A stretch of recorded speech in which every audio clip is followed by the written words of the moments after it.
Take 3. Hi friends, it's Tally from Dreamfire Studios, and we're back to show you some more basics crochet one-on-one. Today I think we're going to start with the magic ring, how to chain, and how to single crochet from the magic ring. Okay, here we go. So, to start off, of course, we're going to need our hook. I'm using just a 3.5 millimeter clover. See, there we go. E 3.5 millimeter. And I'm just using some 4-ply acrylic yarn. This happens to be one of the Karen cakes. I don't remember which colorway or anything. I was originally going to make a purse with it, but did not end up doing that. So, to start a slip ring, what I do is I take my 2 fingers, and I am right-handed.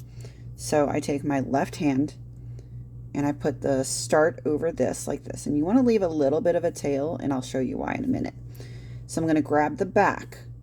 I'm going to loop it over. See, like that? Turn my fingers. Bring that over, and I want to form an X with the yarn. See, so this is your open end. Loop over, cross an X, and this is Y. So you remember that end here? We're going to follow that up. You're going to put your hook under that loop.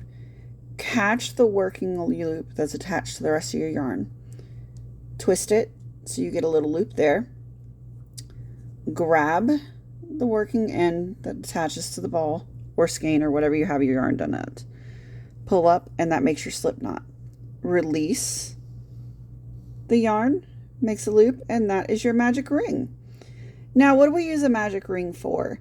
So a magic ring, is really popular, especially for starting like amigurumi or granny squares, or if you're just generally starting something in the round or like a round shape. So now that we have our working slip knot, our magic ring, grab the tail and the inside loop, and you want to keep those kind of flush like this, right? So sometimes you're going to see you have like a loop chain there. You're going to want to chain. So grab, remember to chain, put your yarn over your hook. I can think of words here. So you got it kind of twisted like that. Pull through. That's your chain, right? So I'm going to undo that real quick. And a lot of magic rings, especially with amigurumi, you're going to work mostly in single crochets. And remember, this is US terminology because I'm an American, y'all.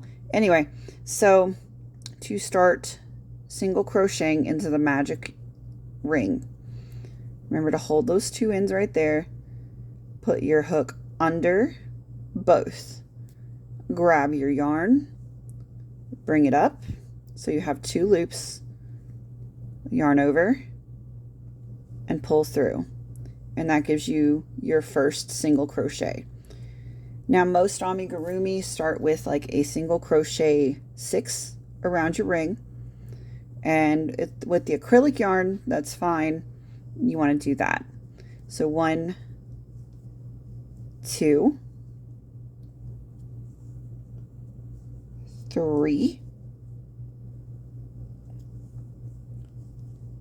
4, 5,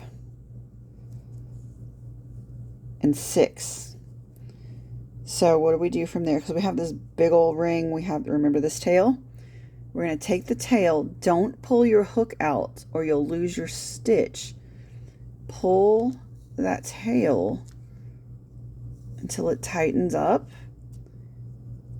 Now, some patterns will have you just work in the rounds continuously so you don't have like a seam to stitch together, and others will have you join. So let me get right up in there. So you see these 2 loops. What I'm going to do, and this is only if you need to join for like say a granny crochet, like a granny square or something. Put your hook under both loops, yarn over, pull through, and you're going to do what's called a slip stitch. So I'm kind of working with a couple more stitches than I said in the intro, right? To slip stitch, You have 1 and 2. Now this one is what's attached to the yarn here. This one is your working loop.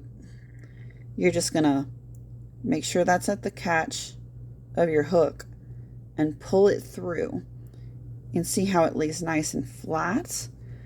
Excuse me. So that is your slip stitch. All right, and then you just kind of continue on from there. So from that one, and then say we want to, I'm going to undo this now. We're just going to go woo. That's the other nice thing about a magic ring, right? Is that if you have to undo it, you just really kind of tug it like that and it comes right undone. So remember that magic ring. Again, tail over 2 fingers, or however many you might need, depending on how many stitches you're putting in. Loop over, around, cross over. Now I catch that with my pinky finger just to kind of hold it tight. Slip your hook under, slip your hook over, pull under, twist to create a loop, catch your yarn, and pull through again. Release, straighten out your tail. All right, so now I'm going to show you chaining.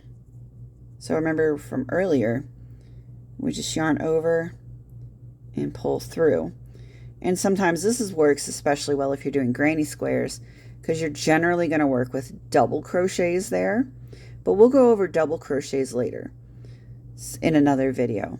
So that, my friends, is how you do a magic ring. All right. Have any questions, suggestions, or comments? Let me know below.